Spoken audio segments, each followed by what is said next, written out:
Delhi liquor scam కేసులో BRS MLC కవిత CBI custody నేటితో ముగియనుంది. ఇవాళ ఉదయం 10 గంటలకు కవితను రౌజ్ ఎవెన్యూ కోర్టులో సీబీఐ అధికారులు హాజరుపరచనున్నారు.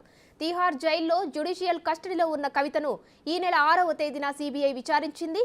ఈ నెల 11న ఆమెను అరెస్టు చేసి 12న రౌజ్ ఎవెన్యూ కోర్టులో న్యాయమూర్తి కావేరీ బవేజా ముందు హాజరుపరిచింది.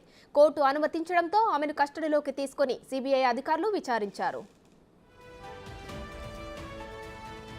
మరోవైపు ఏప్రిల్ 23వ తేదీతో కవిత జ్యుడిషియల్ కస్టడీ ముగియనుంది. ఇక ఢిల్లీ లిక్కర్ స్కామ్ ఈడీ కేసులో ఏప్రిల్ 8న మధ్యంతర బెయిల్ తిరస్కరిస్తూ కోర్టు తీర్పు చెప్పింది. అటు సాధారణ బెయిల్ పిటిషన్పై రేపు రౌజ్ ఎవెన్యూ కోర్టు విచారణ చేపట్టనుంది.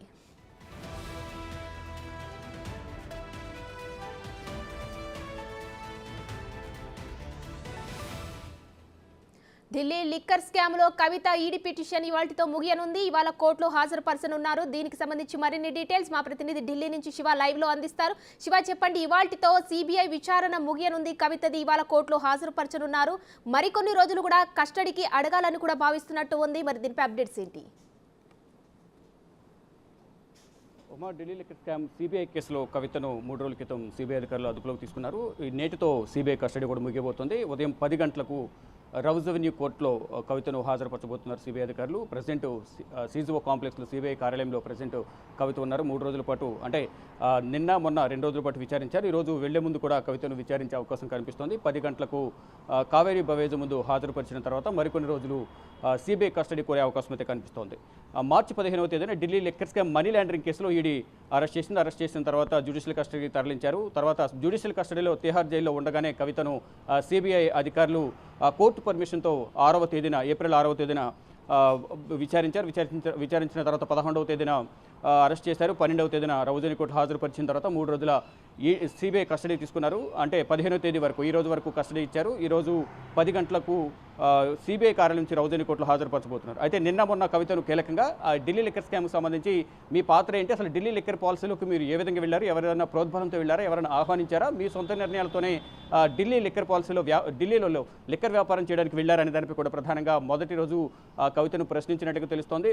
మరోవైపు ఇటు ఏదైతే మనీ లాండరింగ్ సంబంధించి 100 కోట్ల ముడుపులు చేతులు మారాయి, మరోవైపు ఇటు శరత్ చంద్రారెడ్డి సౌత్ గ్రూప్ సంబంధించి శరత్ చంద్రారెడ్డి అప్రూవర్గా మారే సందర్భంలో సిబిఐకు కొన్ని సాక్ష్యాలను, వాంగ్మూలాలను ఆన్ ద రికార్డ్ ఇచ్చినట్లుగా కూడా తెలుస్తుంది. దానిలో భాగంగా జాగృతి సంస్థకు ఇచ్చిన 80 లక్షలు, ఇటు మహబూబ్ నగర్లో శరత్ చంద్రారెడ్డికి సంబంధించిన వెంచర్స్ నుంచి ఏదైతే రియల్ ఎస్టేట్ వ్యాపార సంస్థ ఏదైతుందో ఆ సంస్థ ద్వారా మహబూబ్ నగర్లో ఒక భూమి కొనుగోలు చేసినట్లుగా 14 కోట్లు 2021 జూలైలో 7 కోట్లు, నవంబర్లో 7 కోట్లు ట్రాన్సాక్షన్స్ జరిగినట్లు కవితకు కవిత బ్యాంకులోకి వెళ్ళినట్టుగా కూడా, అకౌంట్లోకి వెళ్ళినట్టుగా సిబిఐ అధికారులు గుర్తించారు. దానికి సంబంధించి కూడా మొదటి రోజు ప్రశ్నించిన నేపథ్యంలో బ్యాంక్ ట్రాన్సాక్షన్స్ ఆధారంగా ఏ విధంగా మీరు దాని పరిగణలోకి తీసుకుని నన్ను విచారిస్తారంటూ కూడా తిరిగి సిబిఐ అధికారులను ప్రశ్నించినట్టు తెలుస్తుంది. అంటే మీరు శరత్ చంద్రారెడ్డితో మాట్లాడిన కాల్ రికార్డింగ్స్ కానీ, వాట్సాప్ చాటింగ్ స్క్రీన్ షాట్లు ఇవన్నీ కూడా ఉన్నాయి మా దగ్గర, దానిపై మీ సమాధానం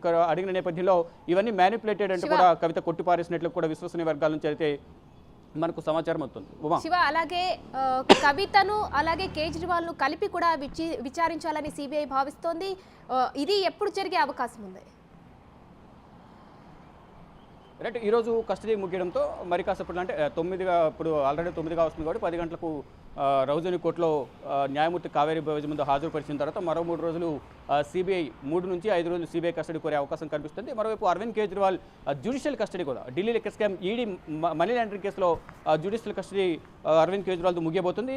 అరవింద్ కేజ్రీవాల్ కూడా ఈరోజు కోర్టులో హాజరుపరుతున్నారు. ఈ నేపథ్యంలో ఇటు జ్యుడిషియల్ కస్టడీ అరవింద్ కేజ్రీవాల్ కూడా పొడిగించే అవకాశాలు అయితే మరో 14 రోజులు పొడిగించబోతున్నారు. పొడిగించిన తర్వాత కవితను ఏ విధంగా అయితే తిహార్ జైల్లో సిబిఐ అధికారులు కోర్టు పర్మిషన్తో విచారించారు, అలాగే అరవింద్ కేజ్రీవాల్ కూడా పర్మిషన్ తీసుకుని విచారించే అవకాశాలు అయితే కనిపిస్తున్నాయి. దానిలో భాగంగా ఇప్పుడు ఆల్రెడీ కస్టడీ ముగిసింది కాబట్టి సిబిఐ కస్టడీ కవితది మరి కాసేపట్లో రౌజ్ ఎవెన్యూ కోర్టులో హాజరుపరచబోతున్నారు. హాజరుపరిచిన తర్వాత 3 నుంచి మరొక 5 రోజులు సిబిఐ కస్టడీ కోరే అవకాశం కనిపిస్తుంది.